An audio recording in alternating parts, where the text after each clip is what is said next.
What's going on, people? We are Tottenham TV, back here for yet another Tottenham update today, and we're going to start off with the injury situation with James Maddison, as George Bannister said earlier today that James Maddison's scan showed some light bruising on the foot/ankle, but elsewhere a minor MCL strain. The recovery time is usually minimal, around 3 to 10 days on average, and Maddison should be around the squad for the Burnley game on September the 2nd. And Paul O'Keefe pretty much just confirming that, saying that Maddison's injury is a minor MCL strain on the ankle foot injury. It's not significant. Recovery is possibly quick, and he could even make the weekend, but that seems to be a bit optimistic. Would expect Tottenham to be cautious. So probably are looking at about a Burnley return. Yeah, and I think it's right to be cautious. You don't want to aggravate that injury so early on, especially when we have Lo Celso here to step in if we need be. He had some very good appearances in pre-season, and I think if the reports are true, he's upset that he hasn't played the opening couple of games. Well, now's his chance to show that he can be part of this squad. I think it'll be a very good opportunity for him.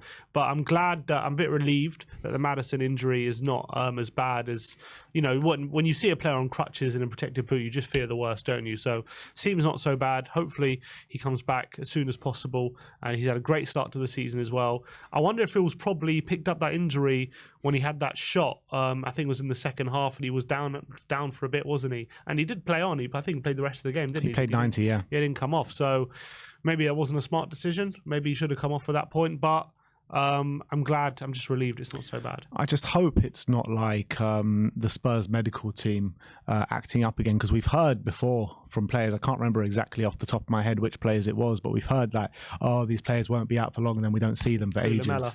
Well, Lamella was definitely one. That happened time and time again. The Lamella one was different. It was like every week it was like, he'll be back in a week, and it lasted for like 6 months. It was like, back in a week, he'll be back in a week. Yeah, so I hope it's not one of those situations, and we do get him back sooner rather than later, because it can hurt us if he's out for an extended amount of time. But if the news is true and he is only out till maximum the kind of Burnley game, then I don't think it's too much to worry about. Yeah, and I'm backing Lo Celso. Yeah.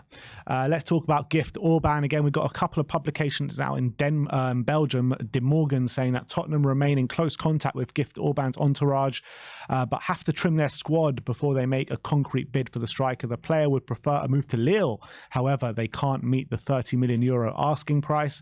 And Football Cran out in Belgium as well says that Tottenham don't want to pay the $30 million for Gift Orban. The club has been shocked at the fee demanded by Ghent, especially as they consider a striker as a transfer for the long term rather than a short term fix. So I'm guessing Lille will only sign Orban if Jonathan David leaves. That's probably the case. I guess. Obviously, I'm guessing they've got big money who'll be their replacement. So it's up to us. Who do we prefer, Jonathan David or Gift Orban? Exactly. That's up to us. But as you say, we need to trim the squad. We've obviously just done a squad review. You can check out on our channel why that's such a necessity.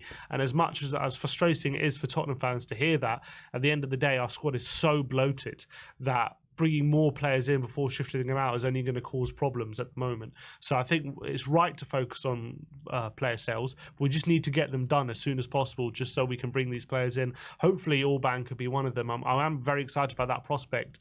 And even at €30 million, to me, yes, it's a bit expensive for a player who's coming from the Belgian league, but I really don't think it's that expensive in this market, especially when he only signed for them in January. He's got 26 goals in 28 games for them. So obviously they're going to demand quite a hefty fee to sell him quite early on. I'm sure he's on at least a 3-year contract, so he's not far into that either. So I think, again, that's not a completely unreasonable price, I don't think. I don't think so, but I mean, the way Daniel Levy's probably looking at it is like, we signed James Maddison for $40 million. We're really going to spend $30 million on Gift Orban? That's probably the way he's looking at it. But when you've got a young striker with an opportunity to completely explode and $30 million, I mean, they just signed Veliz, who nobody had ever heard of, for $15 million. You might as well use that money for Orban. Yeah, it doesn't make that kind of doesn't make sense. It doesn't make sense when you're looking at Orban and you're balking at that price when you've literally just signed Veliz for $14 million. He's not even going to play till at least January. Postecoglou saying we're not going to see much of him in the short term. So that really is a really confusing strategy if Orban you feel like is ready now, and he's also quite a young striker who could play back up for Richarlison, so he's both short term and also a bit more long term as well. So it is quite confusing if they've decided to spend a lot of that money on Valise when Orban's sitting right there. Yeah, very frustrating, but this is the life of a Tottenham Hotspur fan. Not everything makes sense all the time. Let's talk about Giovanni Lo Celso now. Rudy Galletti says that Gio is pushing for a return to Real Betis. The two clubs are in talks, with Spurs open to letting him go on loan, but only with an obligation to buy. And it's coming at the wrong time, really, with Maddison getting injured. Obviously, we said before it's not really a long-term injury. Do you see that this one maybe pushing this off until like the last day of the window so he can play these 2 games? Yeah, I hope so. Obviously, if we get a good offer now, and if it's an offer that we like, it's going to be hard to say no, just because we do need to get the players out. But if I am Lo Celso, I'm looking at the situation. As much as I think he can be good for Postecoglou, is he ever going to nail down a starting position? It's going to be very difficult unless he like nails down that second 8 position next to Maddison. With Maddison now being handed the vice captaincy, like that's pretty much sending a message like he is our number one. Like no one's going to budge him out of that position. So Lo Celso, however good he is and however good he is in pre-season and however good it would be to have him as an option, like if I am Gio, I probably would still prefer to leave if given the opportunity. But it's still a good opportunity for him to stay and be part of a good team and hopefully achieve something here. But yeah, I can still see him leaving, to be honest. Whether he's pushing for it, yeah, I wouldn't be surprised. I wouldn't be surprised if he would rather leave right now. He knows that even if he gets a couple of games now, as soon as Maddison's fit, he probably comes straight back into the team. And it's not just that. Even the other 8 position that you're talking about, you've got Bentancur to come back as well. And when Bentancur comes back, that probably pushes Lo Celso down the pecking order even more. So I think you're completely right that if you're trying to step into the shoes and the mind of Giovanni Lo Celso and where his head's at right now, that's probably what he's thinking about. He's like, look, the more players are coming through here, the less I'm going to get game time, and I probably push for a move, to be honest, if I'm Gio Lo Celso as well. Yeah, but hopefully if he does stay, he can real knuckle down and show what he was showing in pre-season and really be an asset to the team. And we are going to need him if Maddison, it looks like he's going to be out for the weekend, and hopefully Gio can step in. But I have found it a bit, as I've said before, I have found it a bit peculiar. He didn't get any minutes at all during the first 2 games. If it was a player that Postecoglou really wanted to rely on, I felt like he might have given him at least a bit of game time, and he didn't. So I'm not saying that he's sending out a message, but I just found it a bit peculiar, and maybe you can read too much into that. But I think I hope he stays, and I hope he's part of the team.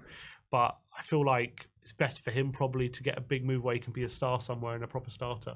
Yeah. He probably wants to be treated at a club where like Maddison's been treated at us. Exactly. And there's actually just one more that's come through, a bit irrelevant one, but I'll bring it to you anyway, from TYC Sports, saying Cuti Romero is among the players who had huge offers from Saudi Arabian clubs this summer, but he rejected all those offers. So turned down the big bucks to stay at Spurs.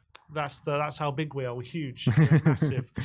We ain't West Ham, eh? I don't think it's because he looked at his wage packet at Tottenham and thought, I'm all right here. I reckon he's probably offered a hefty wage packet over in Saudi Arabia. But I'm glad he's stayed, and I'm obviously delighted with that. We can't afford to lose someone like Romero, and we've seen a lot of players already having their heads turned by Saudi, and you can never really tell who is and isn't going to have their head turned. It can really happen to anyone. Yeah. It doesn't matter how important they are to their club. At this moment in time, every player is for sale, I guess, at the moment in the Premier League. So to have him reject it is significant. Yeah, it really is. So Cuti is here to stay. That is your Tottenham update for today. Let me know in the comment section below your thoughts regarding all the news stories we brought to you today. Like, subscribe and comment. And as always, come on you Spurs.